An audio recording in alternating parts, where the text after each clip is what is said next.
Cool.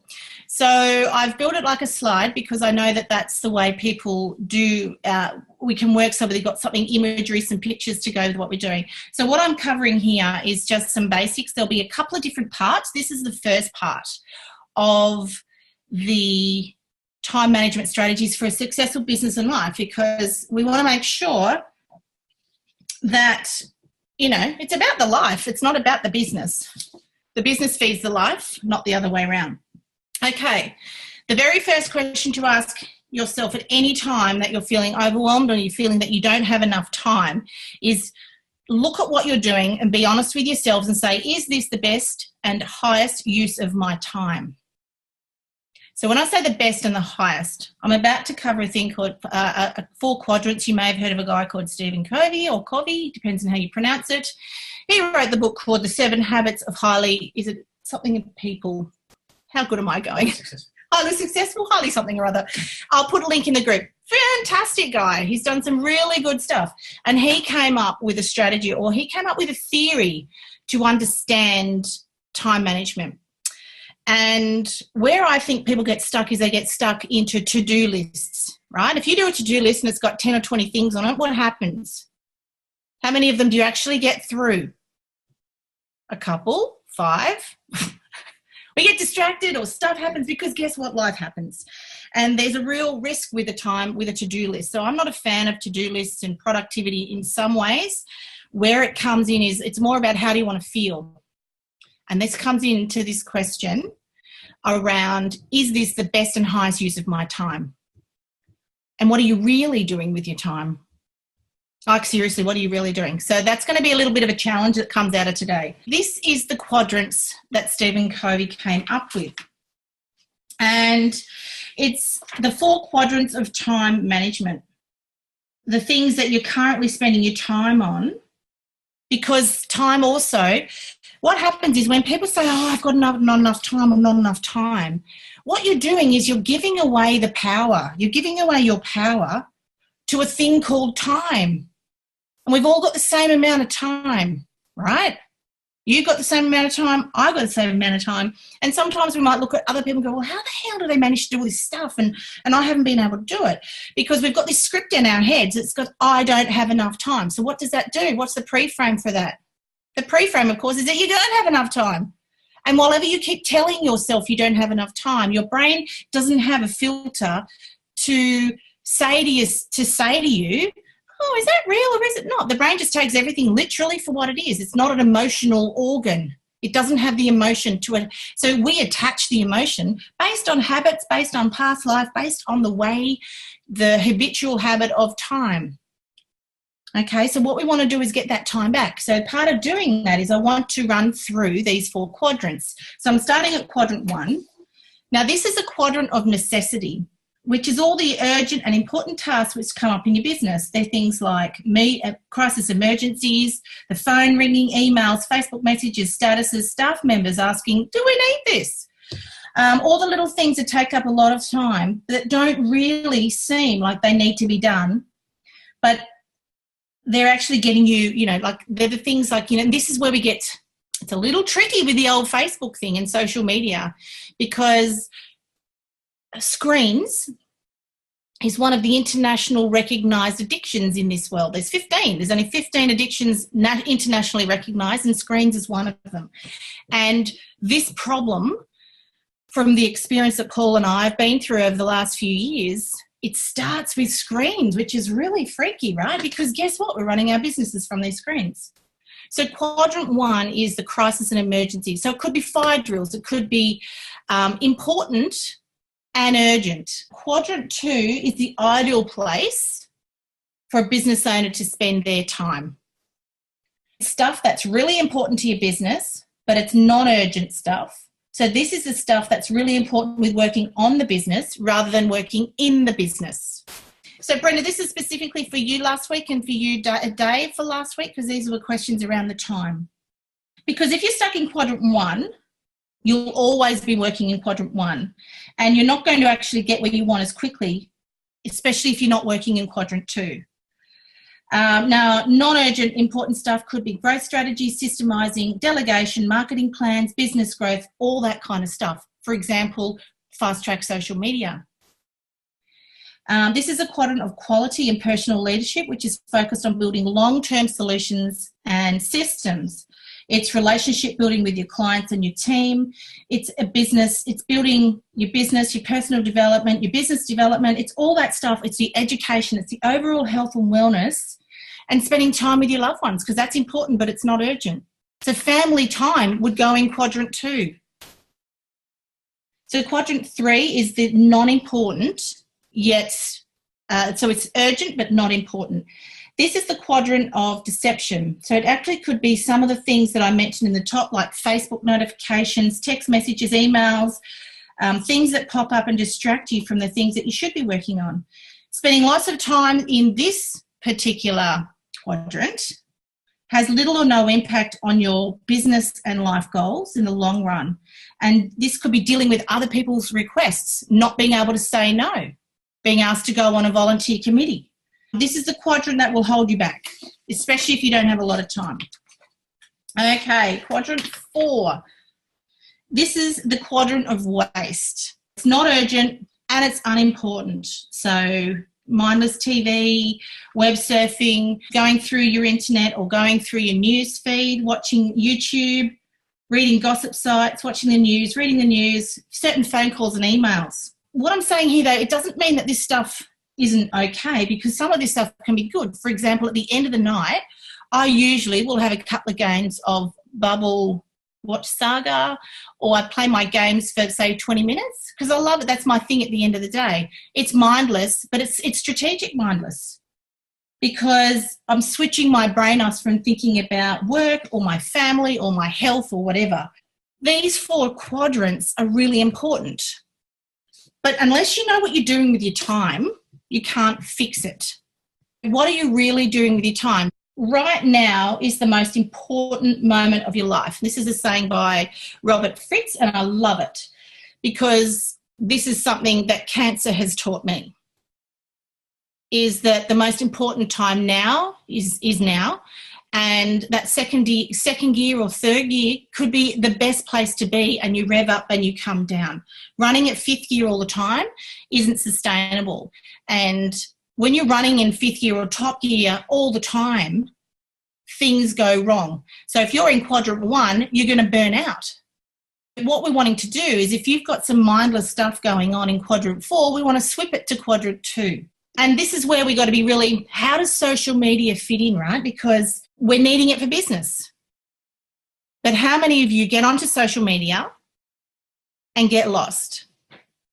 You go to your news, guilty, guilty, right? And I'm going, shit, how did I manage that? Damn it. But it's cool, it's okay, it's like, whatever. And I'm going, well, it's for business. That's my justification to myself. Oh, well, you're on social media. It's like, no. What's really important? So there's actually this cool thing. Now I've just got to go through my notes, and I've just got to find it, where you can on your computer. You can't do it on your phone. It's called Kill Newsfeed plugin for Chrome. So if you're using Chrome, which I do, if it's on your desktop, you can have this Kill Newsfeed plugin. What it does is it'll let you into Messenger, it'll let you into your pages, it'll let you into all the bits you need for business, but it won't let you see the newsfeed. Like, how cool is that? I think you can turn it on and off, or you can just start another browser and just leave it on, On your phone, another thing you can do is actually delete the Facebook app and leave Messenger. You can have group apps, so you can still see groups, because Facebook have multiple different apps. It's not just the one app. You've got advert app, you've got pages app. So if you have a business page, you want to make sure that you've got the pages app. It's got the little flag, like an orangey coloured flag. Can you see it? That's the pages app. Facebook have a messenger app, they have a pages app, they have a group app, they have an advert app, which means you don't actually need the Facebook app. So if you are guilty of screen challenges, try deleting the Facebook app off your phone. This is part of the problem, right? Because we've got to look at, with social media, the trick is to learn which parts are productive and which part are the suckers of time. So which parts belong in quadrant 1 and which parts belong in quadrant 4. When it comes back to it's all about client management or business management. So I'm not here to tell you which parts you need to work on, but if you're happy to put a list or brainstorm on that, please let me know. Now, the other thing I've got here is that the main difference between rich people and poor people, and this is a very big generalisation, guys, is how they prioritise their money, their time and their health. Now, this is obviously not applicable to everyone, and we're not going to go into middle class and poor class and all this sort of stuff, but it's the people who are the leaders, who are the financial gurus in this space. They have a different priority than other people. So the number one priority for a lot of people is that money comes first. Acquisition of money, spending money, money. Then they prioritise their health, and then they prioritise their time. So we're putting it in that order. But those who, they actually don't value their time much because they're so focused on money, or they could be focused on their health after that, and then time comes last, right? So we're running around like blue-ass flies. But those who are in that category of those leaders, the gurus out there, what they're focusing on is that they focus on their time first and then their health and their money last, which means that they would put more emphasis on having time. They'll spend money on things that give back their time or something that gives them convenience. People who focus on money first usually are focused on getting a good deal or saving money by doing things themselves rather than getting what they want or need quickly by spending their time in ways that will bring them more wealth and happiness. Does that make sense, guys? There's a lot of stuff out there. You can get swamped in this space. What I'm doing is that I'm pulling in a whole heap of research down to something that's relatively simple in terms of understanding how it plays out in your life. And we all have different lives and we all have different ways of making that work. We're actually going to do a time audit. Now, there's more information that I will be giving you, but I'm not going to do it today. I'm going to do it on another call, or I might even record it and then put it up as a video about some other strategies or some other theories of thought that come into play when thinking of time. All right, time is not your enemy. Time is your friend. Time is your priority, not the other way round. The only job you have this week, guys, your only job from me this week is I want you to do a time audit. Now, there's a couple of different ways you can do it.